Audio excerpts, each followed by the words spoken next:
Icyorezo gishya cyagaragaye mu Rwanda kizwi nka Marburg, benshi bati kigiye kumera nka COVID-19. Ubundi se iyi Marburg imeze ite? Ni iyihe ndwara? Marburg ni indwara yandura itera umuriro mwinshi kandi ishobora guhitana ubuzima bw'uwayirwaye. Iterwa n'agakoko ko mu bwoko bwa virus, ikagira ibimenyetso by'ibanze bisa n'iby'izindi ndwara zitera umuriro nka malaria cyangwa typhoid.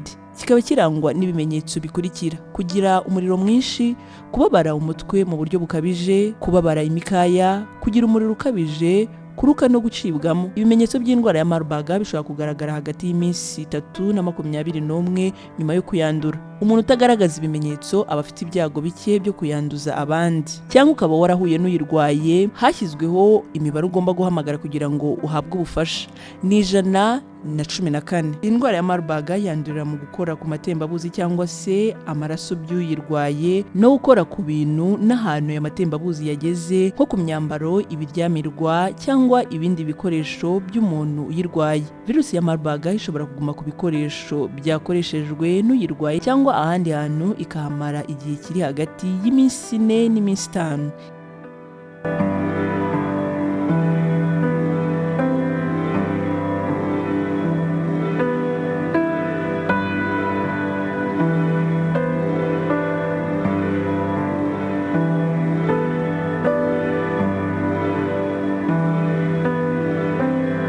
Itangazo rijyanye no kwirinda indwara iterwa na virusi ya Marburg ku nsengero n'imizigiti. Iri ni itangazo RGB yamaze gusohora, cyangwa se Rwanda Governance Board, hashingiwe ku mabwiriza ya Minisiteri y'Ubuzima ajyanye no gukumira no kwirinda indwara iterwa na virusi ya Marburg yagaragaye mu gihugu cyacu. Urwego rw'igihugu rw'imiyoborere ruributsa abayobozi b'imiryango ishingiye ku myemerere gushyiraho ahasengerwa ingamba zijyanye no kwirinda indwara iterwa na virusi ya Marburg no gushishikariza abayobozi bayo gukurikiza amabwiriza yashyizweho.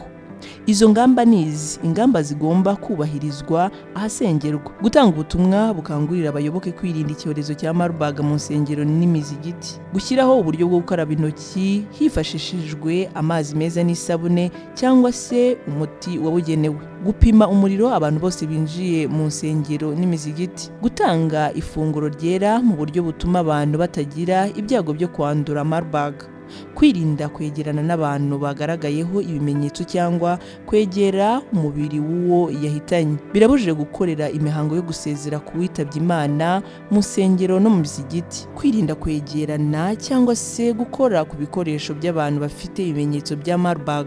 Birabujijwe kandi kwegera umubiri w'uwahitanywe n'iyi virusi cyangwa se gutegura ikiriyo gihuza abantu ahabaye ibyago biturutse kuri Marburg. Ni inshingano ya buri wese kwimakaza umuco w'isuku, dukaraba intoki kenshi dukoresha n'amazi meza n'isabune.